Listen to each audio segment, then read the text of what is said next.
This is probably one of the most harsh ones that we have to deal with. Number 5 says, do not despise the Lord's discipline. Sometimes it takes a while to recognize that we're being punished. Look at old Jonah. Now, I just know that when that water's gotten rough and they started throwing things over, Jonah started to recognize punishment was on the way. What next? Do you think that when Jonah was bouncing around on that ship, and he said, look guys, he said, no guess y'all going down with me. I'm the one that's wrong here. Do you have any thought in your mind? You reckon Jonah thought he was going to be fish bait? But God disciplines us. Sometimes we have sin in our life that we just miss. We won't admit.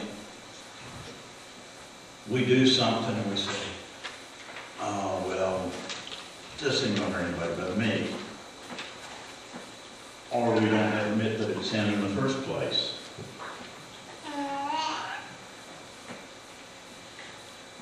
Then sometimes we get out here and get a guilty conscience and say, well, this is God's discipline. It's a bad experience, but something you got to be real careful about. Got to be real careful when you go accepting things as God's discipline. Be patient, listen to God, and make sure what He's telling you. Because it just might be the devil playing tricks on you. So you've got to be patient. You've got to listen to what God's telling you. Number 6 says you got to search diligently for wisdom. You got to find it.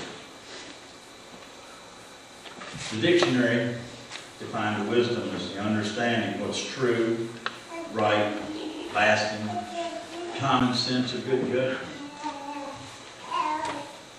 2 Corinthians 5 says that we need to live by believing, not by seeing. Sometimes we see things that's a bit on the deceiving side. It's not really what we think it is. Number 7 says that we should have no fear. Fear is when we let our mind control our feelings. We get so caught up in fear. But most of the time we make more out of it than it is. Because we don't trust God. We go to bed worrying about tomorrow. Not everybody knows this, but God's up all night. He's not going to lose any sleep. You can give it to Him, and He'll take care of it. No use for both. Me and God both be enough. No use you and God both be enough. Let Him worry about it. Let Him take care of the fear and get a good night's sleep.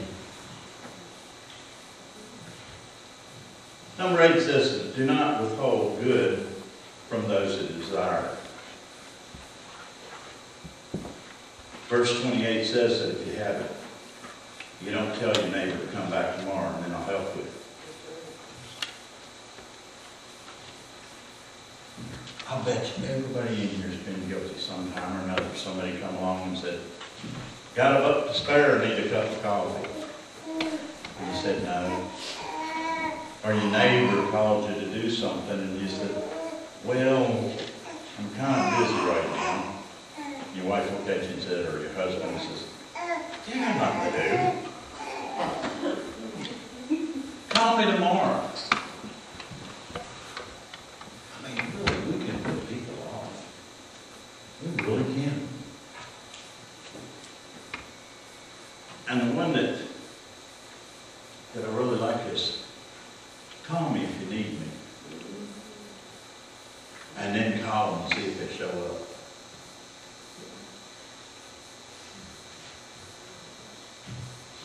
My phone lays right there beside the nightstand. And it's on vibrate and it runs. It'll go off 24 hours a day. And I know someone called in the middle of the night. I might sound sleepy, but I'll answer. need me, I'm on the way.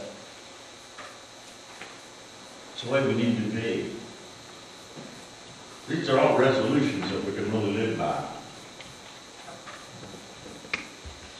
Number 9 is to not plot the harm against your neighbor who lives trustfully near you. How many neighbor feuds go on? I mean, the silliest little things. They had a shooting up in Roanoke one time because the dog went over on the neighbor's yard and made a mess. And they didn't shoot the dog. I mean, 2 grown men were in a gunfight in the front yard.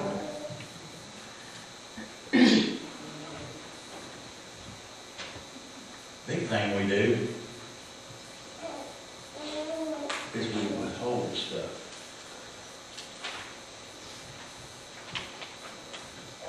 We don't pay back loans, or we don't return a tool that we borrowed, or we promise somebody we'd do something. That's putting harm against the neighbor. It's inconsiderate and unfair to him. We need to treat our neighbors the way we want to be treated. If we expect our neighbor to bring back what we loaned to them, we need to get it right back to the neighbor. Number 10 says, do not envy a violent man or choose any of his ways. It's not always a violent man that we envy.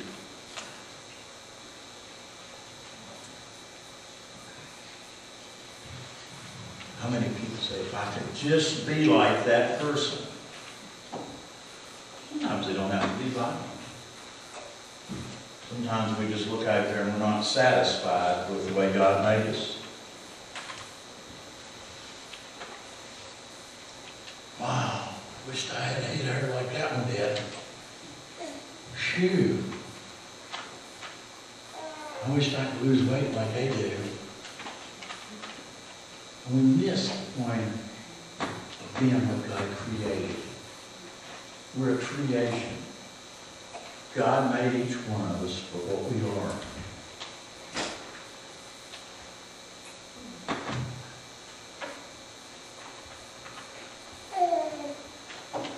When you get home,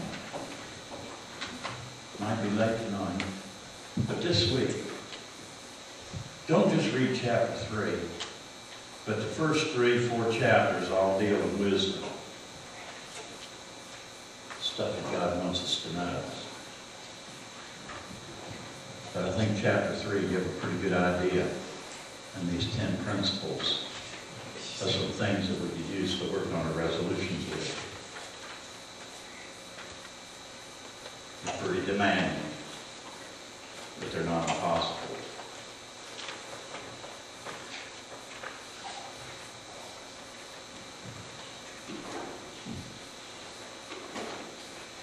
Just let your imagination run wild. Think what you can do with all the promises that God gave us. If we need it, God's got it there on hand. We just got to ask for it. I don't know whether we're too bashful or we think we're greedy, but God says, ask me. Try me. See what I'll do.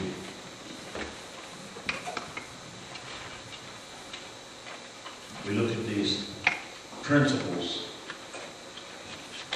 They're demanding, but not impossible.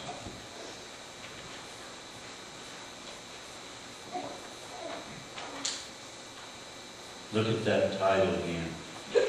Resolution 2011. Get to know God.